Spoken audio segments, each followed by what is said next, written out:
En este último video que van a escuchar ahora, vamos a hablar de la terapia antimicrobiana en las dermatopatías, o sea, en afecciones que afectan o que se repercuten directamente sobre la piel de nuestras mascotas. Las dermatopatías constituyen en la clínica veterinaria diaria la mayor parte de las consultas por parte de los propietarios de las mascotas.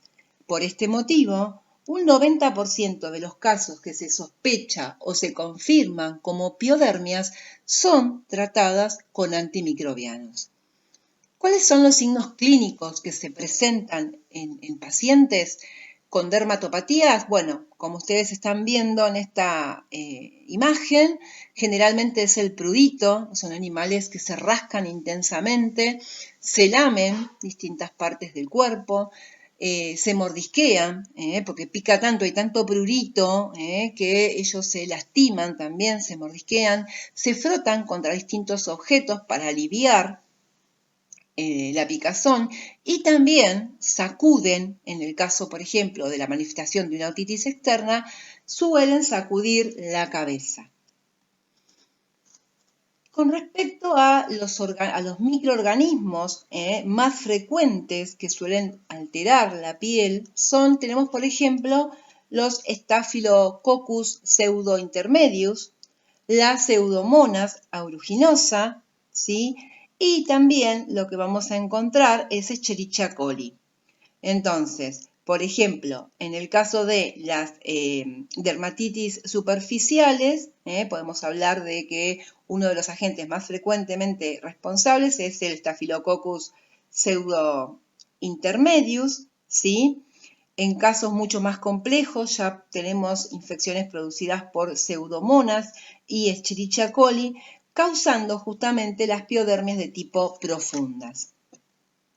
Entonces, como veníamos charlando, cuando debemos tomar la decisión de establecer un tratamiento con antimicrobianos, todas nuestras decisiones deberían basarse, como dice acá este cartel, en el conocimiento del uso racional y prudente de los antimicrobianos, ya que, como veníamos viendo, el objetivo principal es maximizar la eficacia de nuestro tratamiento y, por otro lado, minimizar la selección de cepas resistentes.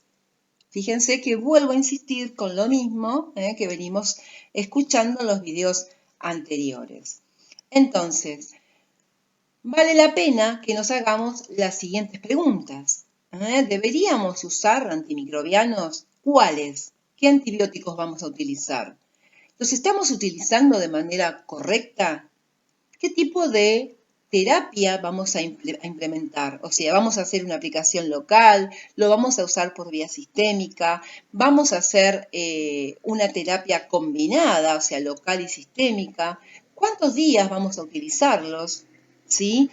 ¿Es correcto implementar, en el caso de las dermatopatías, una terapia empírica? ¿Sí? ¿Debo hacer cultivo de las muestras?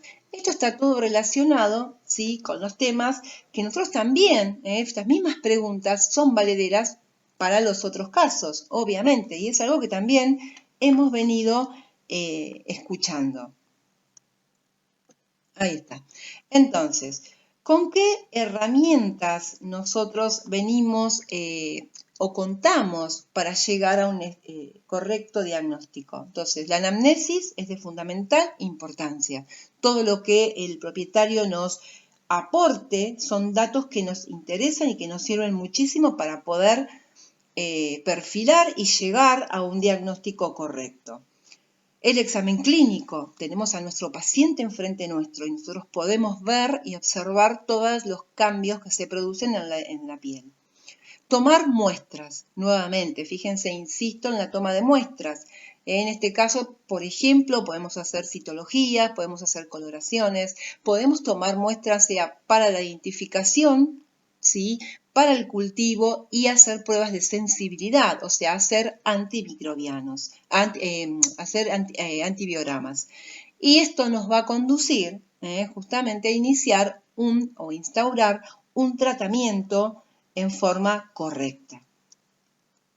Entonces, ¿Qué tenemos que tener en cuenta cuando se nos presentan pacientes con dermatopatías? Primero, o sea, el tipo de tejido que está afectado, ¿sí? Y en esto nosotros tenemos que ver y poder dilucidar si estamos frente a una piodermia profunda o frente a una piodermia superficial, perdón. Cuáles son los signos, tener conocimiento de cuáles son los signos de las piodermias y poder arribar a un correcto diagnóstico. ¿Para qué? Como decíamos recién, para poder instaurar un tratamiento antimicrobiano lo más racional y prudente posible. Y eficaz, obviamente. Nosotros lo que queremos es que nuestros pacientes sanen. Otra de las cosas que tenemos que tener en cuenta es el estado inmunitario de nuestro paciente. ¿Por qué? ¿Por qué? Porque en el momento que decidamos qué tipo de antimicrobianos vamos a utilizar, ¿sí? Y teniendo ya conocimiento de los mismos, de los distintos grupos, nosotros sabemos que en un paciente inmunocomprometido tenemos que usar un antimicrobiano bactericida y que no podemos usar en este caso un bacteriostático. ¿Por qué? Porque el paciente estaría inmunocompetente y el antimicrobiano, el antibiótico, no haría efecto, ¿sí? Entonces, tener en cuenta el estado inmunitario de nuestro paciente. ¿Qué más debemos tener en cuenta? Si existen enfermedades concomitantes, o sea, si son pacientes que tienen cuadros de alergias, si son animales que están parasitados, pueden tener parásitos externos, pulgas, garrapatas, si tienen problemas de base de tipo endocrinólogos, ¿sí? Si hay patologías de base a nivel hepático, renal, ¿sí? Si son pacientes cardiópatas, fíjense ustedes todo lo que tenemos que tener en cuenta. La edad del cachorro tiene mucho que ver también a la hora de instaurar el tratamiento, si son cachorros, si son animales gerontes. Entonces, en el momento que llegamos, de acuerdo a todos los estudios previos que hicimos, los métodos complementarios, pudimos hacer un aislamiento, una identificación y una prueba de sensibilidad, o sea, un antibiograma, vamos a instaurar el tratamiento. Como yo les decía, en el 90% de los casos, las consultas por problemas en la piel deben ser acompañadas por el uso de antimicrobianos. Vamos a hablar de, como decíamos, a modo de distintos protocolos, antibióticos de primera elección, ¿sí? Y antibióticos de segunda elección. Entonces, cuando hablamos de las cefaloporinas, las clasificábamos de primera y de segunda generación, ¿sí? Principalmente, y con ya habíamos hablado de estas, y amoxiclavulánico también, hablamos con respecto de todas sus características, la familia, el grupo al que pertenece, su parámetro PKPD, los describimos cuando yo les hablé en la parte de digestivo. Clindamicina es un antibiótico que pertenece al grupo de las lincosamidas y su mecanismo de acción es unirse a la porción 50S e inhibir la peptidiltransferasa y la translocación. Lo mismo que habíamos visto para doxiciclina hace un ratito, cuando vieron el video de respiratorio. También es un antibiótico bacteriostático, se caracteriza porque son moléculas básicas muy liposolubles, con un espectro que abarca aerobios gram positivos, ¿sí? Gram negativos, aerobios, micoplasmas y bacterias intracelulares. También se lo combinan con otros antibióticos, como por ejemplo los aminoglucósidos, ¿sí? La clindamicina o en el caso también del metronidazol, y en este caso lo que vamos a observar es que hay un sinergismo. Bien. La idea entonces, más o menos, ya les decía yo, es que en estas pequeñas charlas, porque si nosotros tenemos que hablar realmente de todas las dermatopatías, podemos estar mucho tiempo.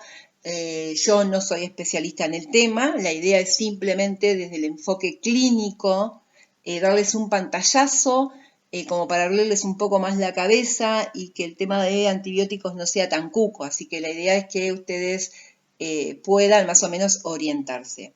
Es muy cortito el video y bueno, nada, espero que por lo menos les haya servido en modo de repaso o para situarse en algunas situaciones. Y siempre estos videos son con la idea de que ustedes, una vez que sean profesionales y a partir de este momento asuman que a la hora de instaurar un tratamiento con antimicrobianos tenemos que hacer un uso racional y un uso prudente de los mismos. Los objetivos, como se los repetí en los videos anteriores, es maximizar la eficacia y minimizar la selección de cepas resistentes. Así que bueno, hasta acá llegué con el video, espero que les haya servido y les agradezco muchísimo. Nos vemos pronto.